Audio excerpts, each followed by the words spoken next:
An ex-Trump official is accusing Anthony Fauci of intentionally covering up the origins of COVID-19 after bits and pieces emerged from a now heavily redacted letter that Fauci penned in 2020. The unredacted part seemed to reveal Fauci believed the novel coronavirus did in fact start as gain-of-function research in a lab, a point which former State Department investigator Dr. David Asher says was a cover-up. Here he is on with Fox News host Martha McCullum on Friday. Let's watch. It's a cover-up. I mean, we've been talking about this without being able to see the documents up close and personal for 2 years now. And thank you for your support following the story to where it's gotten today. But there's a heck of a lot more that the Republican investigators on that COVID subcommittee have uncovered.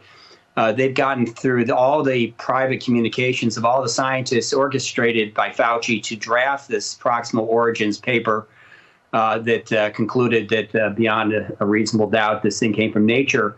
Those scientists among themselves, with Fauci looped in as far as the essence of the communications, as of like the 20th of February, we're still saying that it was at least 50 to 75% bioengineered. I mean, so they were even essentially rejected initially by the Nature Medicine magazine or journal because they were suggesting it might have not come from nature. Well, the House Select Committee on the Coronavirus Pandemic released the letter on Friday. In it, Fauci not only revealed that it would have been unusual for such a viral sequence to have evolved naturally from bats and that it might have been done intentionally, well, he also added that there was, quote, considerable discussion. Some of the scientists felt more strongly about this possibility. Two others felt differently, but they felt it was entirely conceivable that it could have evolved naturally with these mutations.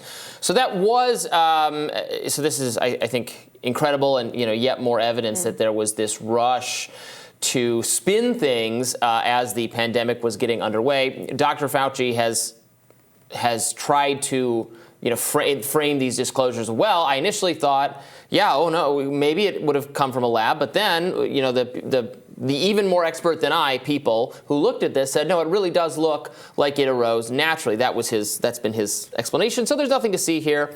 But we've now seen all these emails that show how he guided, pushed those scientific experts to reach exactly that conclusion. In many of those emails, kind of leading them there, I think, in a way that was to have a take that was stronger than their actual initial inclinations. And then also all these messages we're seeing about them raising exactly the kind of the concerns you would expect them to have, which is, well, if this came from a lab, this is going to be very bad for us in terms of further scrutiny for research. Suggest there's the national security aspect, because they suggest that even conceding it's possible it came from a lab, even accidentally, would make the Chinese government very mad, they thought. So this is all very troubling. I mean, part of what feels like a bombshell about this sort of revelation is reflecting on how dangerous it seemed at the time to even acknowledge that lab leak was a possibility. And again, it's the gap between scientists here who are genuinely considering the alternative, that it was lab leak. And to be clear, this email is not definitively saying, oh gosh, we know it's lab leak, but we've got to keep it public. It's nothing like that. It's not. It's saying that some scientists feel very strongly that it's lab leak, some scientists feel differently, treating the lab leak possibility as a legitimate theory. But that in and of itself feels like a big deal for those who were gaslit for so long about the possibility that lab leak could have been the case and that it wasn't just a freak conspiracy theory that only like weirdos on the internet were engaging with. And I was noticing even to date, because we talk about it so much in the context of this program, it feels very normalized. And with the with the reports from various government agencies that now believe that it's more likely or not that it was lab leak, it feels very much more normalized. I still come across parts of the internet regularly where folks treat discussion of lab leak like you're a crazy person. And I'm reminded about why email releases like this do feel like bombshells. And it's because of that sentiment, that pervasive sentiment, that even having discussions about some issue areas like lab leak theory can make you persona non grata. It's a little bit similar to the Hunter Biden laptop situation, in which a class of experts made conclusions or put forth conclusions that were too strong.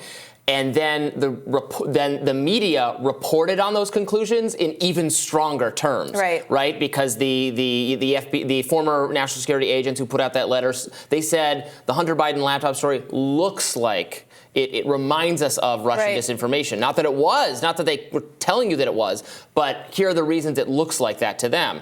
And then the media covered that as them saying that it was, in fact, Russian disinformation. It's a little bit like that with lab leak stuff. And it shows you why there is rightly a lot of distrust, both of the class of government advisor expert people, and then the mainstream media, which is frankly worse in their and how the mainstream media people will lazily characterize everyone else as a conspiracy theorist or as misinformers, misinformation, but they are misinforming you by harping on conclusions that are actually stronger than the conclusions of the suspect expert class. Yeah, absolutely. What's so fascinating about this particular email as well is that, help me understand where this was oriented in terms of the chronology of the broader group that was ultimately assembled to weigh in on the paper that ended up determining proximal origins. Yeah. Okay, so this email was from February 1st of 2020.